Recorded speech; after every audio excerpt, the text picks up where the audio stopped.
तो चलिए बिना किसी देरी के इस विश्लेषण की शुरुआत करते हैं। आज हम उन तेजी से बढ़ते भू राजनीतिक तनावों को डिकोड कर रहे हैं जो मध्य पूर्व यानी मिडिल ईस्ट में उबल रहे हैं। हम बिल्कुल वहां से शुरू करेंगे जहां से ये सारी बयानबाजी शुरू हुई और देखेंगे कि कैसे ये विवाद असल दुनिया में ग्लोबल सप्लाई चेन और अर्थव्यवस्था को हिलाकर रख दे रहे हैं। ये सिर्फ दो देशों की आपसी लड़ाई का मामला नहीं रह गया है, बल्कि इसका असर पूरी दुनिया पर पड़ रहा है। इस एक्सप्लेनर में हमारी दिशा क्या होगी, एक बार ये देख लेते हैं। हम बात करेंगे अमेरिका और ईरान के बीच बढ़ते तनाव की, अमेरिका की मिलिट्री तैयारियों की, होर्मुज में ईरान के नए कदम की, भारत के लिए आई एक बहुत बड़ी राहत की खबर की, और आखिर में इजराइल की एक रक्षा कंपनी में हुए हालिया धमाके की। पहला मुद्दा अमेरिका और ईरान का तनाव। चलिए देखते हैं कि ये पूरा मामला कैसे आकार ले रहा है। इस टकराव के बिल्कुल केंद्र में फिलहाल शब्दों का एक बड़ा युद्ध छिड़ गया है। डोनाल्ड ट्रंप का एक सोशल मीडिया पोस्ट काफी ध्यान खींच रहा है। उन्होंने लिखा है, तूफान से पहले की शांति, मेक अमेरिका ग्रेट अगेन। इस पोस्ट में जो तस्वीरें और संकेत हैं वे सच में ध्यान देने लायक हैं। इसमें कथित तौर पर एक युद्धपोत और ईरान के झंडे वाला एक जहाज दिखता है। इस तूफान से पहले की शांति का सीधा सा मतलब ये निकाला जा रहा है कि अगर जल्द ही कोई समझौता नहीं हुआ तो नतीजे बेहद गंभीर हो सकते हैं। ये एक तरह से बहुत ही स्पष्ट और खुली चेतावनी है। और दूसरी तरफ ईरान भी किसी दबाव में पीछे हटने के मूड में बिल्कुल नहीं है। ईरानी विदेश मंत्री अब्बास अराक्ची का ये बयान इस बात को स्पष्ट करता है। उनका साफ कहना है कि वे सैन्य संघर्ष फिर से शुरू करने के लिए पूरी तरह तैयार हैं। ये काफी हद तक एक साफ संदेश है कि अगर अमेरिका की तरफ से कोई भी सैन्य कार्रवाई होती है तो ईरान चुप नहीं बैठेगा। दोनों तरफ से आग बराबर लगी हुई है।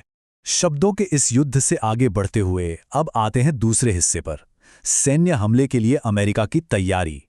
पेंटागन अब सिर्फ बातों से आगे बढ़कर एक्शन प्लान पर काम कर रहा है। अमेरिकी मीडिया और न्यूयॉर्क टाइम्स के हवाले से एक काफी बड़ी खबर सामने आई है, ऑपरेशन एपिक फ्यूरी 2.0। ये पेंटागन की एक ऐसी योजना बताई जा रही है जो ईरान पर एक बड़े मिलिट्री स्ट्राइक के लिए बनाई गई है। ये कोई छोटी मोटी कूटनीतिक चाल नहीं है, बल्कि ये बहुत ही सीरियस मिलिट्री स्ट्रैटेजी है जिसे किसी भी वक्त हरी झंडी मिल सकती है। अगर इस रणनीति की गहराई में जाएं तो मेज पर कई मिलिट्री ऑप्शंस मौजूद हैं। इनका मुख्य लक्ष्य ईरान की सैन्य सुविधाएं और बुनियादी ढांचा है। पेंटागन ने अपनी तरफ से सारी तैयारी कर ली है, लेकिन जो सबसे ज़रूरी बात है वो ये कि अंतिम निर्णय पूरी तरह से राष्ट्रपति ट्रंप के हाथों में है। जब तक वहां से ऑर्डर नहीं आता तब तक ये सिर्फ कागजों पर तैयार एक ब्लूप्रिंट ही है। तीसरा हिस्सा, होर्मुज में ईरान का नया कदम। अब हम इस पूरे विवाद के सबसे बड़े इकोनॉमिक चोक पॉइंट की तरफ चलते हैं, जहां इंटरनेशनल मैरीटाइम लॉ और वैश्विक व्यापार मार्ग दांव पर लगे हैं। यहां पर ईरान की एक बेहद चतुर लीगल स्ट्रैटेजी देखने को मिल रही है। पूरा खेल सिर्फ एक शब्द का है। पहले बात हो रही थी टोल टैक्स वसूलने की, जिससे अंतर्राष्ट्रीय कानूनों के तहत कई दिक्कतें खड़ी हो सकती थी। तो उन्होंने क्या किया? उन्होंने बस नाम बदल दिया। अब इसे सर्विस चार्ज कहा जा रहा है। ये बिना अंतर्राष्ट्रीय कानून का उल्लंघन किए इस महत्वपूर्ण समुद्री रास्ते पर अपना नियंत्रण स्थापित करने का एक बहुत ही स्मार्ट तरीका है। ईरानी संसद की राष्ट्रीय सुरक्षा समिति के प्रमुख इब्राहिम अजीजी का यह प्लान बिल्कुल साफ है। इसे 3 चरणों में समझते हैं। पहला, एक नया ट्रैफिक मैनेजमेंट सिस्टम लागू करना। दूसरा, जहाज़ों के आने जाने का रास्ता एक तय लिमिट तक सीमित कर देना। और तीसरा, सिर्फ उन्हीं कमर्शियल जहाज़ों को एंट्री देना जो सहयोग करें और ये नया सर्विस चार्ज भरें। एक तरह से इस अहम रास्ते पर ग्लोबल शिपिंग को पूरी तरह से कंट्रोल करने की ये एक बड़ी योजना है। चौथा हिस्सा, भारत के लिए राहत की खबर।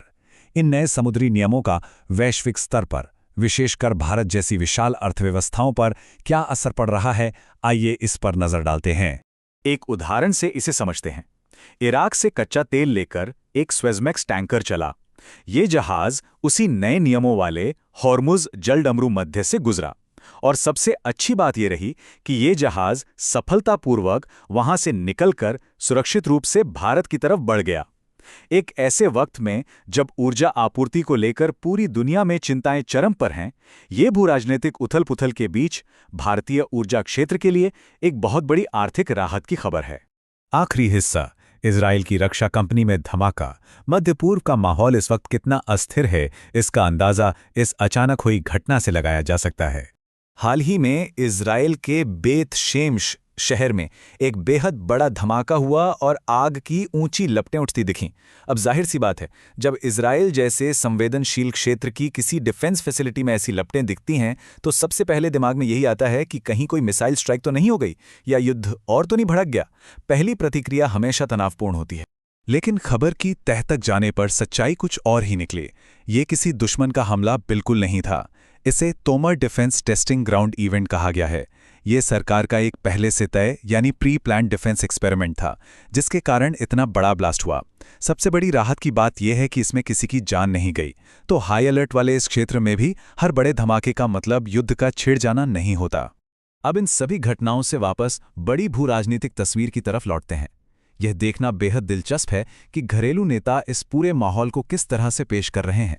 ईरानी संसद के स्पीकर बागेर गालिबॉफ ने ग्लोबल बदलाव को लेकर शी जिनपिंग के बयान का समर्थन किया है। उनका दावा है कि अमेरिका के सामने ईरान के इस 40 दिवसीय गतिरोध ने दुनिया के वर्ल्ड ऑर्डर को बदलने में एक नई गति प्रदान की है। और ये हमें इस विश्लेषण के सबसे आखिरी और अहम सवाल पर लाकर खड़ा कर देता है। क्या मध्य पूर्व के इस संघर्ष ने सच में वर्ल्ड ऑर्डर यानी विश्व व्यवस्था को बदलकर रख दिया है? तत्काल सुर्खियों से परे देखना बेहद जरूरी है। जब ये सारा कूटनीतिक और सैन्य शोर शांत होगा तो आने वाले कल का ग्लोबल लैंडस्केप कैसा दिखेगा? क्या शक्ति का संतुलन वाकई बदल रहा है? आज के इस एक्सप्लेनर में बस इतना ही।